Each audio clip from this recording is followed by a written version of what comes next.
Oke, baik. Assalamualaikum warahmatullahi wabarakatuh. Selamat tengah malam. Ini khusus buat pelajaran ahli terapi bekam Singowanti Indonesia pemula ya. Sekali lagi saya ulang, dan ini harus ditamkan betul-betul dalam hati sebelum panjenengan itu berkiprah atau mengibarkan bendera bahwa panjenengan itu adalah ahli terapi bekam. Untuk menjadi ahli terapi bekam, tentu saja kita tidak cukup menguasai teorinya saja. Kita tidak cukup hanya menguasai teknisnya saja. Misalkan kebanyakan yang diajarkan di luar sana, ketika panjenengan mengikuti pelatihan bekam di luar sana,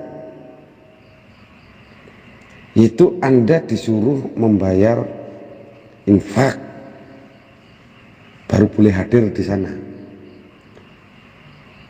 Begitu sampai di sana, Anda itu tidak langsung diajarkan bagaimana cara membekam. Tidak.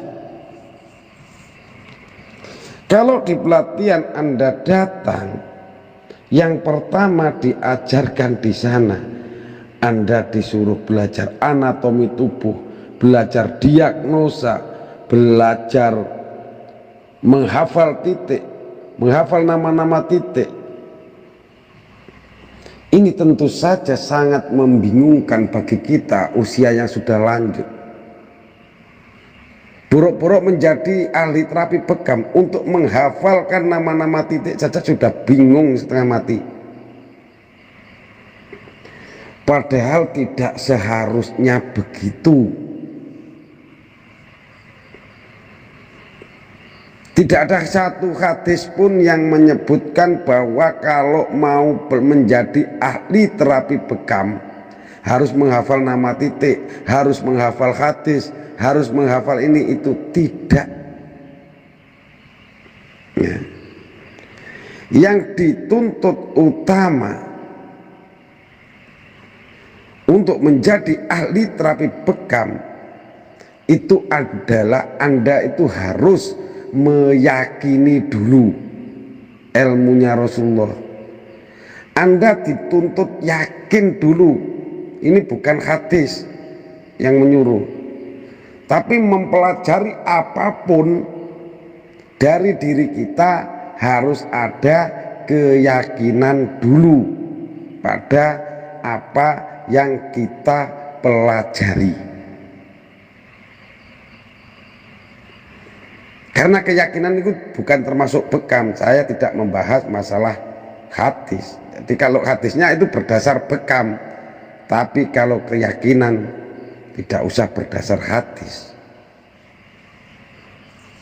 Nanti jangan-jangan nanti terus ada yang tanya, bagaimana, apa ada hadisnya?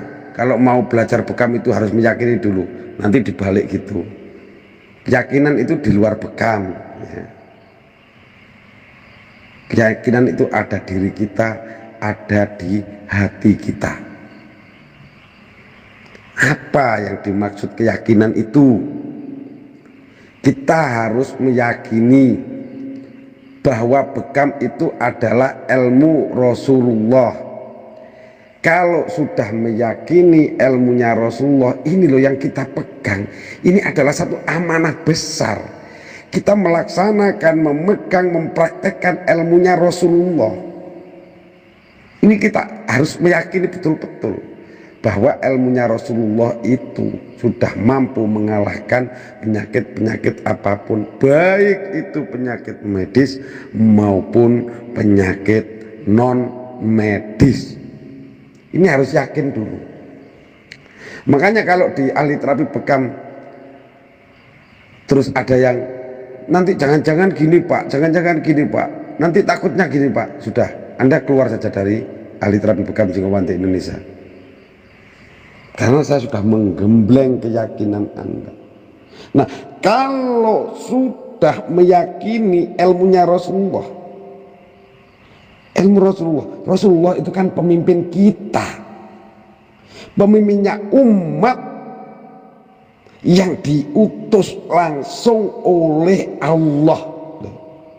Ini loh, pemimpin yang diutus langsung oleh Allah, memberikan warisan ilmu kepada panjenengan. Panjenengan itu dituntut harus yakin.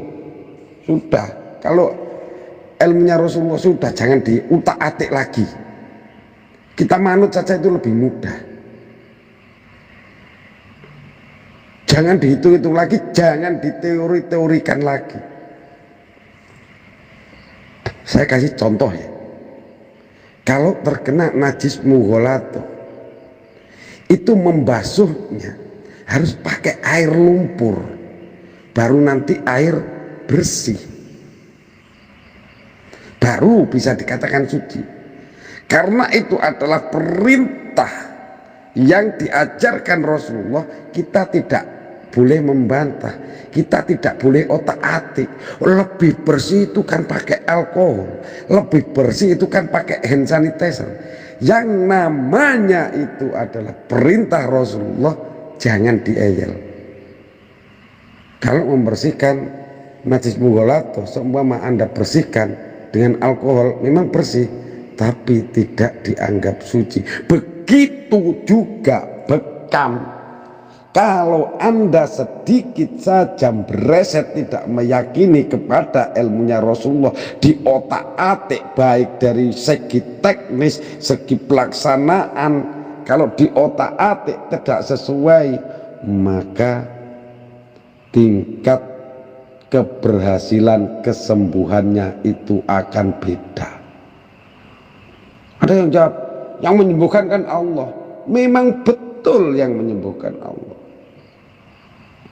Tapi Allah itu akan senang dengan orang-orang yang melakukan apa yang sudah dilakukan Kanjeng Nabi. Sehingga kita itu diberi keberkahan, diberi pertolongan Allah, kesembuhan. Karena kita melaksanakan dan mengamalkan ilmunya Kanjeng Nabi dengan betul-betul. Walaupun kita membekam ilmunya Kanjeng Nabi, kalau Anda campuri dengan metode-metode yang lain, dengan teori-teori yang lain, artinya Allah melihat juga Anda itu melakukan ilmunya Kanjeng Nabi, mempraktekkan ilmunya Kanjeng Nabi, sudah setengah-setengah juga mencampur adukannya, dipelintir-pelintirkannya dengan medis. Ini yang membuat susah sembuh. Karena Anda tidak melaksanakan apa yang dilakukan, apa yang diperintahkan oleh baginda Nabi besar Muhammad SAW. Ini beda sekali. Dan ilmunya Rasulullah itu simpel, mudah dipahami, mudah dipraktekkan, mudah dikuasai. Kenapa di luar sana itu ribet? Ya karena itu tadi, di otak-atik, ditambahin, dikurangi, biar sedap. Kalau Anda misalkan dikasih Kanjeng Nabi makanan sate, ya sudah makan satenya saja, pasti lezat. Sudah dikasih makanan sate, dicampur tembakau pula, jadi nggak bisa dimakan, walaupun tetap itu makanan dari Kanjeng Nabi. Sama dengan bekam, kalau sudah dikasih Kanjeng Nabi seperti itu, ya terima apa adanya, yakini, praktekkan, sehingga Allah itu memberi keberkahan kepada kita karena kita itu manut kepada Kanjeng Nabi. Jadi kita menjadi penterapi itu jangan keminter. Sudah dikasih ilmu Kanjeng Nabi, ilmu yang mudah, ilmu yang sederhana, simpel, diputer-puter lagi dengan teori-teori medis yang membingungkan, bayarnya mahal lagi. Yang penting kita itu tatak, yakin dan ikhlas. tatak, berani dan mau melakukan tanpa jangan-jangan, tanpa takut gini, itu tatak. Yakin, meyakini ilmunya Kanjeng Nabi ini adalah ilmu di atas segala ilmu. Kalau ada yang mengatakan ilmu yang ada lebih baik lagi dengan bekam, kalau ada yang mengatakan ilmu penterapis lain atau teori teknis terapi lain lebih handal, lebih wah daripada ilmunya Kanjeng Nabi, saya ingin tahu buktinya. Saya ingin tahu buktinya. Jadi sudah mutlak apa yang diberikan oleh Kanjeng Nabi itu sudah mutlak.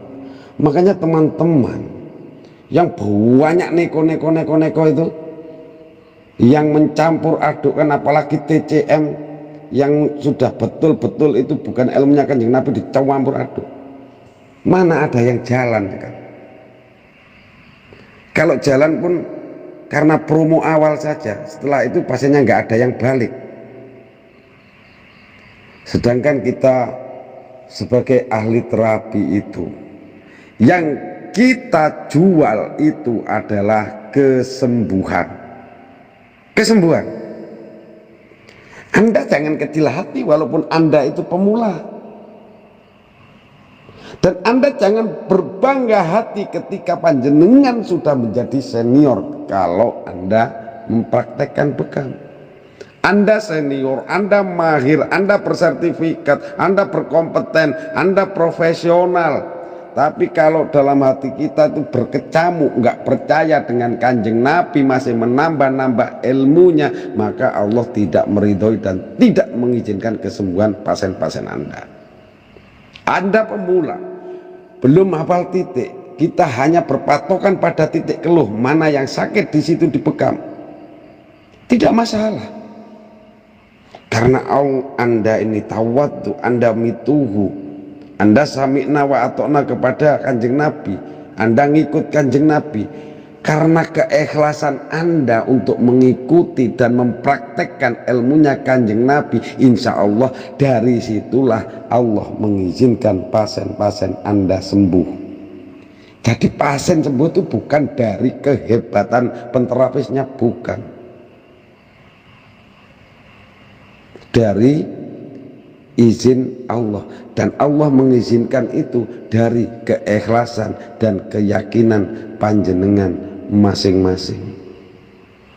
Makanya kalau ilmunya Kanjeng Nabi ditambah-tambahin, itu ibarat Anda mencampurkan makanan sate yang sudah langsung bisa dimakan, tapi Anda campur dengan tembakau. Anda campur lagi dengan makanan-makanan yang sifatnya berlawanan, ya.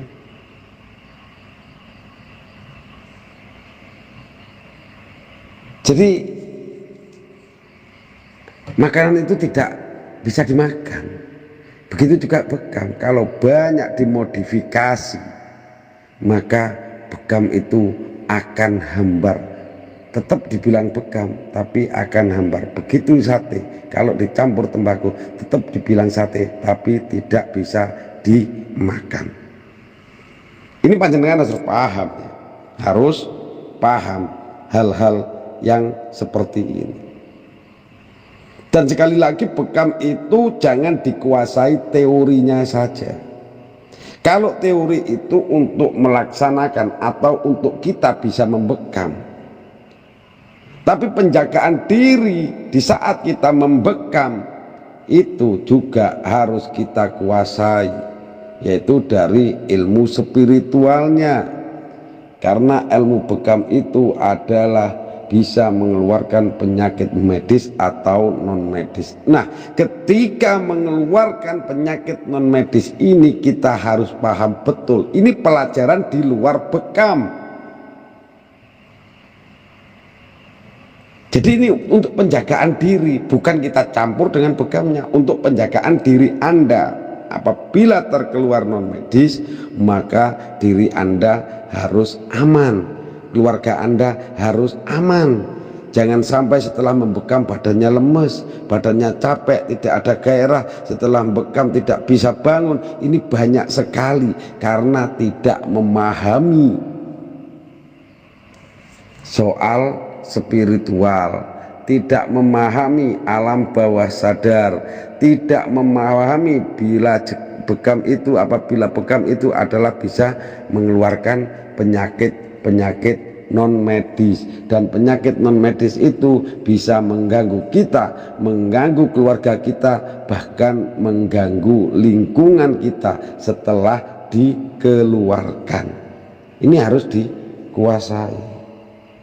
Dan di Singowanti ini saya bekali peserta didik saya sebelum membekam baca biridhoillah wasaihina, ditambah bacaan Al-Fatihah agar panjenengan itu mendapatkan ridho Allah, ridho guru, ridho orang tua.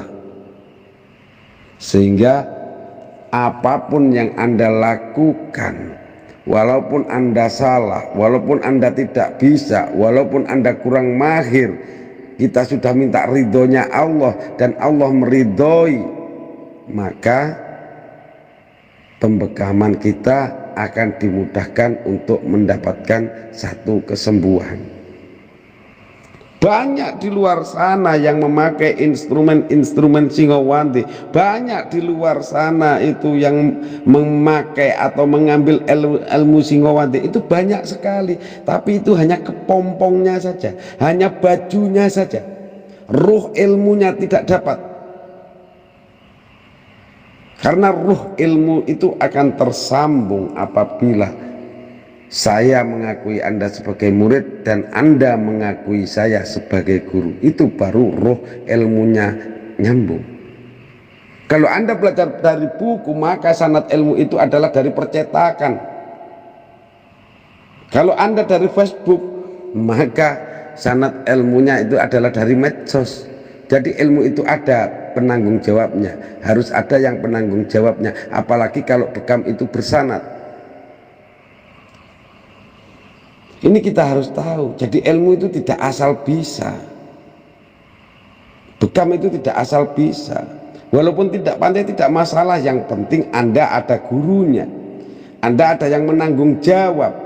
Ilmu Anda mempunyai sanad, dan sanad ilmu itulah nanti yang mempertemukan kita insya Allah kelak di akhirat dengan baginda Nabi besar Muhammad Shallallahu Alaihi Wasallam. Itu yang terpenting. Jadi bukan teori-teorinya yang harus kita pahami. Makanya untuk teman-teman semuanya yang dekat, segeralah merapat ke Padepokan, karena pelajarannya akan beda, pelajarannya akan beda dengan yang hanya online saja. Ada yang berpikiran ego, yang penting saya bisa bekam, saya bisa mengambil ilmu guru saya. Ada yang gitu saja, tapi itu beda rasanya, itu akan beda. Rasanya akan beda. Sama-sama undi-undinya, sama-sama kuenya, bahannya sama, semua sama, tapi yang dijual di supermarket dengan yang dijual di kaki lima harganya akan beda. Sama-sama bekamnya juga begitu, sama-sama Singowantinya juga gitu. Yang ada hubungan dengan gurunya pasti akan berbeda hasil dengan yang tidak ada hubungan dengan gurunya, apalagi hanya mendapatkan dari FB, dari YouTube, dari halaman. Tidak cukup sampai di situ, karena Singowanti masih banyak ilmu-ilmu yang tidak disampaikan di YouTube, tidak disampaikan di FB, tidak disampaikan di WA, tapi disampaikan ketika ketemu, dan itu memang harus disampaikan ketika ketemu biar tidak menimbulkan satu kontroversi. Ini memang ada. Jadi panjenengan harus paham, ya. Tetap semangat, tatak, yakin, dan ikhlas. Untuk teman-teman yang pemula, simpan. Kalau saya mengirim VN doa itu simpan dan pakai. Caranya pakai gimana? Tanya senior-seniornya, ya. Jadi Anda saya tuntut untuk nonton Facebook, untuk nonton YouTube saya Singowanti Official, untuk nonton halaman bekam dakwah dan santunan anak yatim yang linknya selalu saya kirim. Itu tinggal buka, scroll di sana, itu banyak sekali ilmu. Jadi biar hal-hal yang sepele ini tidak tanya di grup, biar tidak menjelaskan secara awal. Saya menjelaskan adalah secara global seperti ini, ya. Untuk mengirit waktu dan untuk mengejar ketinggalan, panjenengan itu wajib membuka YouTube Singowanti Official dan subscribe di sana. Kalau tidak gitu ketinggalan. Kalau sudah ketinggalan ya sudah, saya tinggal gitu loh. Saya mengajarkan teman-teman yang mau saya ajar. Yang tidak mau saya ajar dan tidak mendengarkan himbauan ya sudah, saya tinggal. Jadi ilmu bekam itu sekali lagi simple, mudah, tapi jangan dipahami teorinya saja. Pahami dulu keyakinannya. Anda bisa bekam, Anda mahir bekam, tapi Anda tidak mempunyai keyakinan bahwa itu ilmunya Rasulullah. Hanya di bibir saja. Ya ini ilmunya Rasulullah, ya ini ilmunya Rasulullah. Tapi Anda tidak meyakini ada kesembuhan di dalam bekam dan madu, maka sulit untuk mendapatkan kesembuhan. Wassalamualaikum warahmatullahi wabarakatuh.